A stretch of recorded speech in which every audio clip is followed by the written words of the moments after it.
कोई मुस्लिम सुसाइड नहीं करेगा बच्चा, क्योंकि बचपन से कुरान का दम है उनमें, और तुम्हारे पास नाम का बल नहीं है, भजन का बल नहीं है, सत्य का बल नहीं है, तप का बल नहीं है।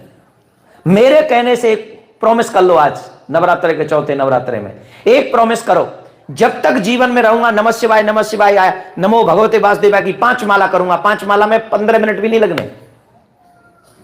15 मिनट नहीं लगेंगे। नमः शिवाय नमो भगवते वास, कोई भी मंत्र आप इसमें से चुन लो, नमो भगवते वासुदेवाय 5 माला करिए। मैं चैलेंज करता हूं डिप्रेशन को, मैं चैलेंज करता हूं उस नेगेटिविटी को जो तुम्हें सुसाइड करने के लिए बेबस कर दे। सिर्फ इतना करिए, आप परास्त कर देंगे। इतना बल है भगवान के नाम में। ये मां बाप भी नहीं करते, मां बाप अपने बच्चों को उस बल को प्रदान नहीं कर रहे। अरे बॉडी का बल अलग होता है, आत्मीय बल अलग होता है। आत्मीय बल के बल पे तो देवताओं को परास्त किया जा सकता है। ये तो प्रॉब्लम्स हैं। तो मेरा आग्रह है आप सभी युवा बच्चों से, don't be negative, always be positive, always the chanting the name of God every day in routine. When you are practice, then practice makes a man perfect. You will be success in your life, I promise you. But you must have to do whatever I say. यहां मैं जो करूंगा वो नहीं चलेगा, यहां शास्त्र जो कहेंगे अगर वो करते हो तो आप लोग सफलता की ऊंचाइयों को छुओगे, इसमें संशय नहीं है। बोलो राधे राधे। तो क्या किया उसने? तप किया, और तप करके अग्निदेव प्रकट हुए, बोले नहीं आत्महत्या ठीक नहीं। अब वरदान मांगो, क्या चाहते हो? बोले मुझे एक ऐसा पुत्र चाहिए जो पुत्र इस ब्रह्मांड को जीतने में समर्थ हो। देखो भैया, संतान 3 ही अच्छी, बेटा हो तो 3 तरीके का होना चाहिए, बाकी के तो सब ठीक है। बताएं कि नहीं? और समय हो रहा है ना, उनको बताएं, बता देता है। बताएं। पहला, बेटा स्ट्रांग बलवान होना चाहिए, ऐसा बलवान महाराणा प्रताप की तरह के स्त्रियां बने, इतिहास बने, गुरु गोविंद सिंह जी की तरह लोग इतिहास गाते रहे, जब तक पृथ्वी रहे लोग इतिहास गाते रहे। या तो इतना बलवान होना चाहिए, या फिर दानी होना चाहिए राजा बलि की तरह, कि जब तक संसार रहे दुनिया चाहे सनातनी बलि को नहीं भूल सकते। भूल सकते? आप जानते हो कि नहीं राजा बलि को? कौन कौन जानता है राजा बलि को? अरे जो जो जानते हो हाथ उठाओ, हमें भी तो पता चले कनाडा में जानते हैं। राजा बलि जिन्होंने भगवान को 3 पग भूमि दान दी थी, हाथ उठाओ जो जो जानते हैं। यू डोंट नो राजा बलि को? तो हाथ तो नहीं उठ, अच्छा वो कोई नहीं। आप लोग जानते हैं, जबकि ना वो आपकी फैमिली के ना मेरी फैमिली के, हिस्ट्री है ना। इतना दान किया कि कोई भुला ही नहीं सकता। या तो बलवान हो, या फिर दानी हो, तीसरा या फिर भगवान का परम भक्त हो। माता पिता का भी भक्त हो तो चलेगा। श्रवण कुमार को भी आप सब जानते होंगे, जानते हैं कि नहीं?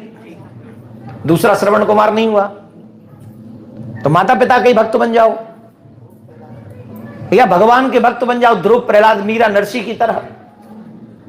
मीरा भी आपके घर की नहीं, ध्रुव भी आपके घर के नहीं, प्रहलाद भी आपके घर के नहीं, पर हम सब जानते हैं उनको।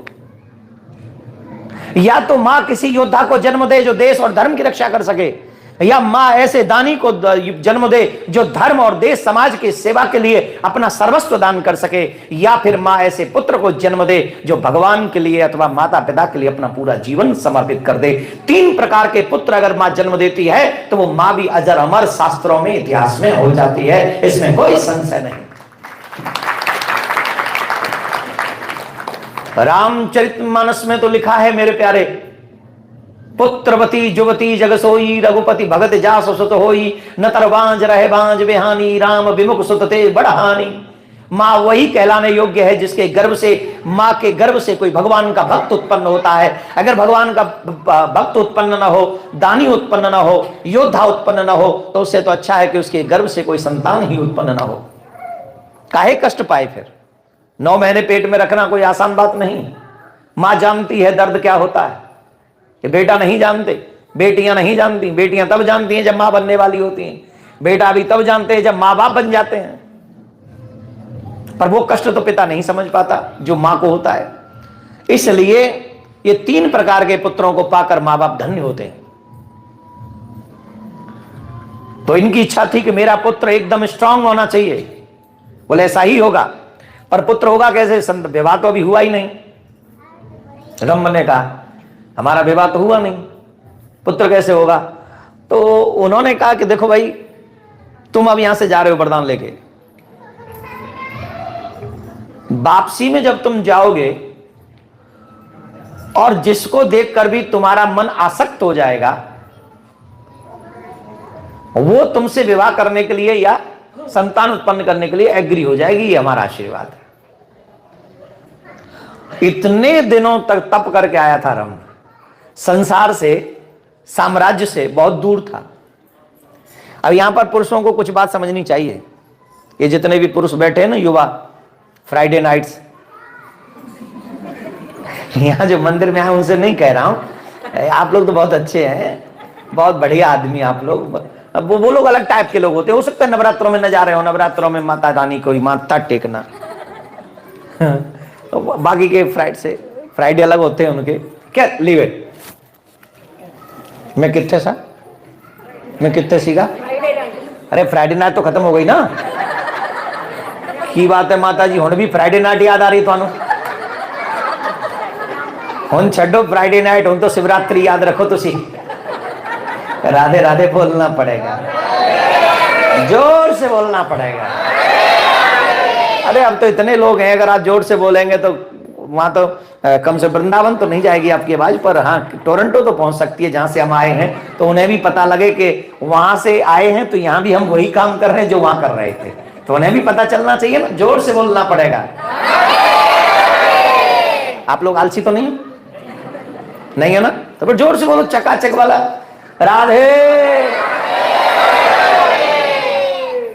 तो हमने क्या कहा? देवी भागवत को सुनने से, नवरात्रों में देवी की भागवत सुनने से, कथा सुनने से, प्रसंगों को सुनने से क्या होगा? हमारे जीवन में आने वाले अमंगलों का नाश कर देंगी मां दुर्गा।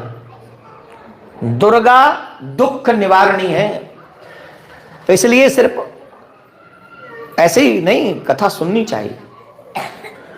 अब देखो क्या कहा कि जिसको भी तुम चाहोगे वो आसक्त होकर, तुम जिस पे आसक्त होगे विवाह तुम संतान उसी से होगी।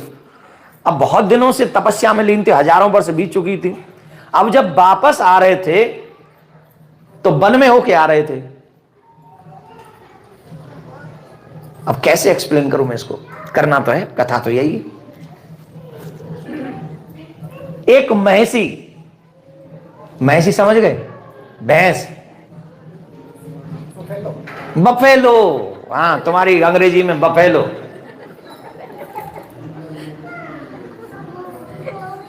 बफेलो बहुत सुंदर खड़ी थी महिषी, उसे देखकर रंभ आसक्त हो गया उसे देखकर। अब ये भी प्रारब्ध होता है, सब संयोग होते हैं। तो एक बात तो ये समझ लो कि कोई मानव जाति इस बात का घमंड न करे कि सिर्फ मानव ही सुंदर होते हैं, बफेलो भी सुंदर हो सकती है। तो कोई अगर ये समझे कि सिर्फ मानव ही सुंदर है तो ये आपका अज्ञान है। पशु भी बहुत, अच्छा आप लोग हंस रहे हैं मेरी बात पे ना, चलो बताओ तुम्हारे नेत्र सुंदर हैं तो तुमको क्या कहा जाता है? कौन सी? जोर से बोलो। तो मृग नैनी क्यों, मनुष्य नैनी क्यों नहीं कहते? अब वो मृग कौन है? पशु है। और तुम कौन हो? मनुष्य। और तुम्हारे नैन कैसे हैं? मृग नैनी, मतलब तुम पशुओं जैसे नेत्र वाली हो। कहते हैं कि नहीं कहते? हाँ जी। और जिसका कंठ अच्छा हो उसको क्या कहते हैं? कोयल। कोयल कंठा, ये कोयल की तरह। अच्छा कोयल कौन है? तो मतलब पशुओं जैसे आंख है, पक्षी जैसा कंठ है, और सुनो चाल कैसी है?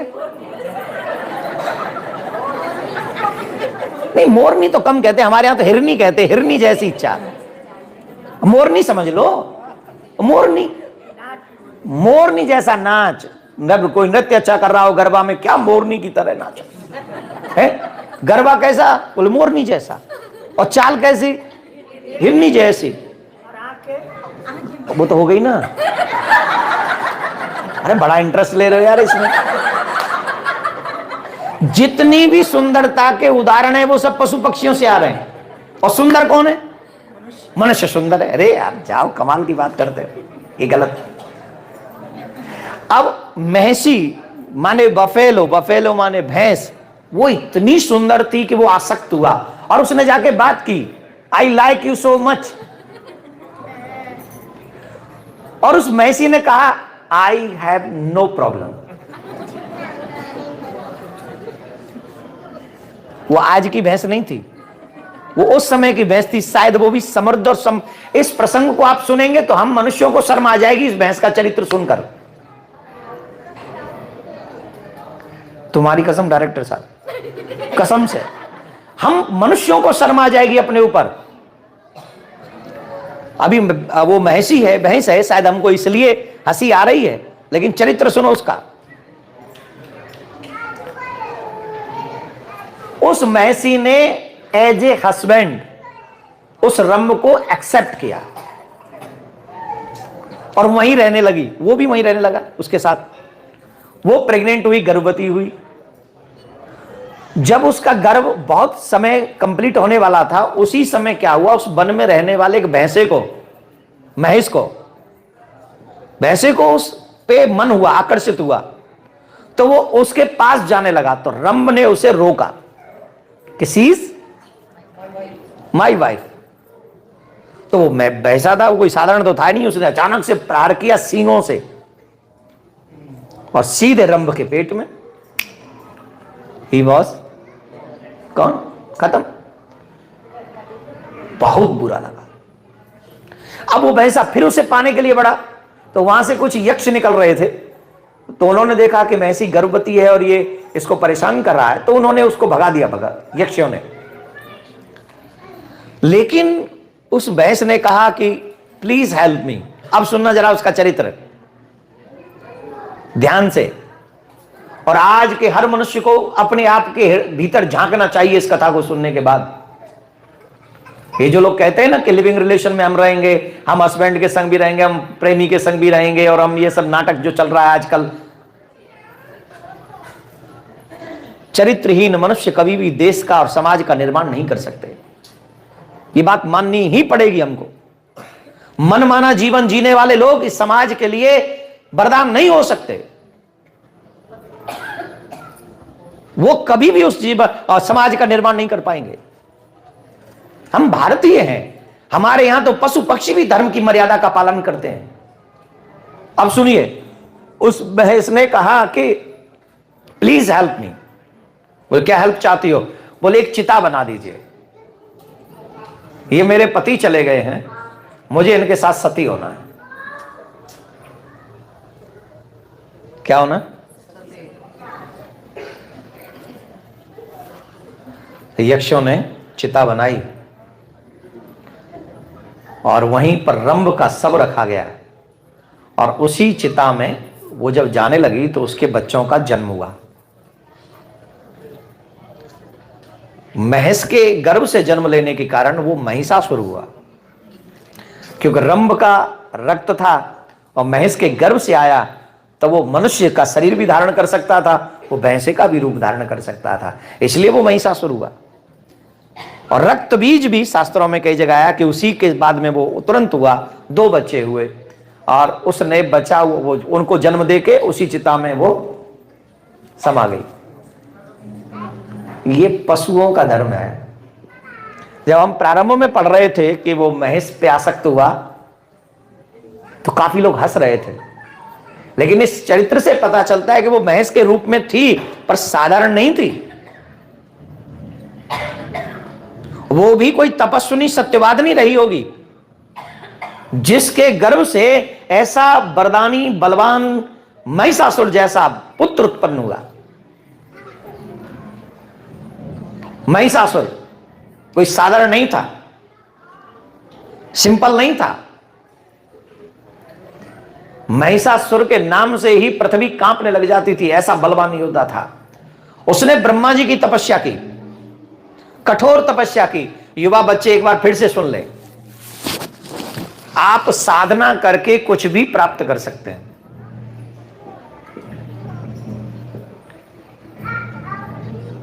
नवरात्रि के दिनों में कोई भी साधना अगर हम लोग करते हैं, सबसे ज्यादा पावरफुल मंत्र है नवार्ण मंत्र। रात्रि में स्नान के बाद लाल आसन पर बैठकर दीपक जलाकर वैष्णव अगर अपने गुरु मंत्र का जाप करें